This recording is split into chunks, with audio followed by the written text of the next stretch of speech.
Eh bien, bonjour à tous. Heureux de vous retrouver aujourd'hui à Montpellier, où nous sommes là depuis la journée avec Salomé pour ce forum magnifique, Bonne Nouvelle d'Afrique. Nous avons bien connu à Bordeaux, à sa création d'ailleurs, dans les années 2011, 12, 13, et qui est aujourd'hui déplacé à Montpellier depuis 3 années, et qui est toujours l'offre de la Fondation Prospective et Innovation, présidée par Jean-Pierre Raffarin, et menée magnifiquement par Emmanuel Pérez, cette année, qui vient de s'échapper d'ailleurs, mais enfin bon, ça va. Voilà, et je suis heureux de parler aujourd'hui avec une de mes sortes de collègues, ex-collègue, qui est adjointe au maire et vice-présidente de la Montpellier Métropole, pardon, j'allais dire Bordeaux, Montpellier Métropole, et qui est chargée de toute cette affaire internationale, évidemment, qui concerne en particulier l'Afrique. Et quand on s'est rencontrés, chère Claire, alors Claire Hart, c'est son nom, et d'origine mélangée d'anglais, de canadien, etc. Mais elle parle magnifiquement le français avec sa petite pointe d'accent qui nous fait plaisir. On s'était rencontrés donc au mois de, je ne sais plus quand, au début d'année, je crois, au moment de ce colloque qui avait eu lieu à Paris, au théâtre de la ville, organisé par la ville de Paris, avec Madame Hidalgo et notre ami Arnaud Gatcha, etc. Et j'avais été séduit, je le dis, par le discours. Par la personne bien sûr aussi, mais par le discours de Claire sur tout ce qu'elle disait sur l'Afrique et sur la coopération. Donc aujourd'hui, je voulais qu'on échange très rapidement pour que tu puisses nous dire un peu ce que moi je pense aussi, c'est l'intérêt que porte, au-delà des situations politiques que l'on connaît dans ces différents pays d'Afrique, qui passent des mouvements un peu préoccupants, il faut bien le dire, en ce moment, depuis maintenant plusieurs années, que ce soit dans le Sahel ou ailleurs, et donc pour voir un peu l'intérêt de ce que fait la politique n'empêche pas le travail de coopération à travers les collectivités locales, d'abord, à travers les secteurs privés. Et c'est ce que nous faisons les uns et les autres dans nos villes qui sont intéressées par la relation avec l'Afrique pour essayer de poursuivre cette action dans l'intérêt général de l'Afrique, puisqu'on est là pour parler de ça. Voilà. Alors je voulais savoir un peu comment tu le vis à Montpellier, comment ça se présente, etc. Voilà. Et je te remercie déjà d'avance. Non, mais merci beaucoup. Ravi de pouvoir échanger sur ce sujet. Je sais qu'on est vraiment sur la même longueur d'onde. Alors nous, on est très résolument attachés à ce qu'on pourrait appeler la diplomatie des territoires. Voilà. Des diplomaties des villes, la diplomatie des territoires. C'est-à-dire que nous allons toujours bâtir des relations de femme à femme, de femme à homme, selon. Et c'est très important pour nous d'avoir cette relation viscéralement attachée au travail de maire, qui est finalement très similaire dans le monde entier. On s'occupe des déchets, on s'occupe des routes, on s'occupe de l'alimentation, on s'occupe des enfants, on s'occupe de la sécurité. Donc, en fait, les maires se retrouvent dans ces sujets-là. Et quand on met en face 2 maires, avec leurs équipes bien évidemment autour, il se passe toujours quelque chose d'intéressant. Et nous croyons très profondément dans l'intérêt de cette diplomatie-là. C'est une manière d'accroître l'influence de la France, c'est de l'action extérieure de la France, et nous sommes convaincus que c'est le chemin vers l'avenir. Il faut voir que les Nations Unies, qui a toujours été parfaitement étatique au plus haut niveau, mais aujourd'hui les Nations Unies sont en train de louper un peu la réussite en fait des ODD, les Objectifs du Développement Durable, sur l'agenda 2030. Pourquoi ? À notre avis, parce que 75% de ces ODD nécessitent l'intégration, l'implication, l'action de la ville et donc de son exécutif. Et aujourd'hui, ils l'ont compris, et depuis à peu près 1 an, il y a une ouverture totale sur les villes, et il y a aujourd'hui une sorte de conseil des villes qui a été mis en place au plus haut niveau, avec 15 villes, pour dialoguer directement avec les Nations Unies, avec Antonio Guterres. C'est lui qui l'a mis en place, qui l'a voulu, qui l'a demandé. Et ça montre jusqu'à où ces approches, ces démarches sont essentielles.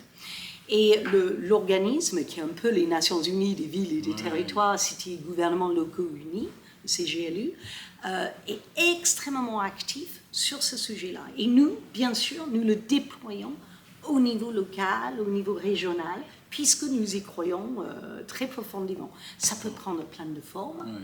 Ça peut être une action concertée sur les sujets qui sont les nôtres dans les instances internationales, justement, ou ça peut être très concrètement un travail de ville à ville, en transfert de compétences, pas toujours nord-sud, attention, et ça, ce sont un peu des idées reçues qu'il faut battre en brèche aussi.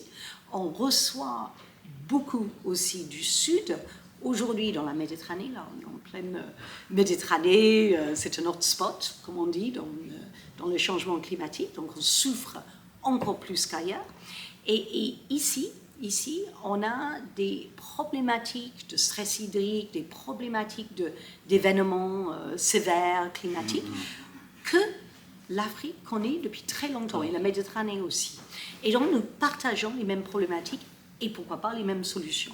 Donc, et c'était tout l'intérêt de ce forum. Bien sûr. Alors, ce forum qui entraîne justement sur un éclairage très positif de l'avenir, ce qui est encourageant quand même. Oui.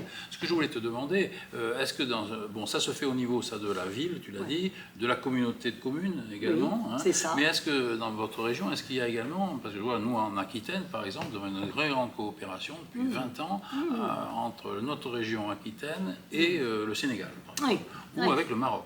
Bon, eh bien, est-ce que là, ça rejoint aussi votre région? Qu'est-ce que ça peut... Complètement. Oui, c'est le cas aussi. Tout à fait. Et avec quel pays, avec quelle ville, pour la ville, avec quel pays, pour les régions, avec quel département? Oui, alors on a des projets qui sont les nôtres et on a des projets qui sont coportés, dans lesquels on est tous impliqués ensemble. Je pense tout de suite à l'Ukraine, par exemple. Nous avons des projets, d'ailleurs, la semaine prochaine. Nous allons nous y déplacer parce que nous travaillons main dans la main avec la région sur l'accueil de jeunes enfants en ce qu'on appelle vacances-répit sur le territoire. Donc voilà, ça c'est un exemple. Parlons de l'Afrique. Après l'Arménie aussi. Oui, l'Arménie. Voilà. Et l'Afrique, alors l'Afrique, on a des projets avec le Sénégal, par exemple, et ce sont des projets que nous ne co-portons pas, mais nous essayons d'harmoniser en fait notre présence pour pouvoir travailler avec la région sur ce type de projet. Donc on est en parallèle avec la région, et d'ailleurs notre région Occitanie, une très grande région, a aujourd'hui une maison de la région au Maroc, à Casablanca. Nous travaillons avec la région, avec la maison de la région, pour avoir une base, une sorte de rampe de lancement pour des projets au Maroc. Et nous avons beaucoup de projets au Maroc. Donc voilà, on travaille joyeusement ensemble et c'est important. C'est vraiment ce que nous espérions, justement, et c'est pour ça qu'il était bon qu'on se rencontre et qu'on en parle librement devant nos auditeurs et nos participants à notre club. Je voulais dire également, est-ce que cette action menée par des collectivités locales débouche, bien sûr, on l'a dit tout à l'heure pendant le débat d'ailleurs, sur la facilitation du secteur privé, c'est-à-dire que sans attendre des facilitations, des agences de développement, etc., il faut aussi avoir des relations avec, quand vous allez dans un voyage officiel de votre ville, de votre communauté urbaine ou de votre région vers tel ou tel endroit, vous emmenez des gens, des entreprises privées. Donc ça facilite la relation secteur privé à secteur privé. Exactement. C'est ça l'idée. Essentiel, primordial. Nous croyons beaucoup dans la richesse des binationaux. C'est le mot du moment. Il y a ça aussi. C'est un mot important et j'ai envie de dire de personnes de double culture en fait. C'est une richesse de porter une double culture. J'en sais quelque chose.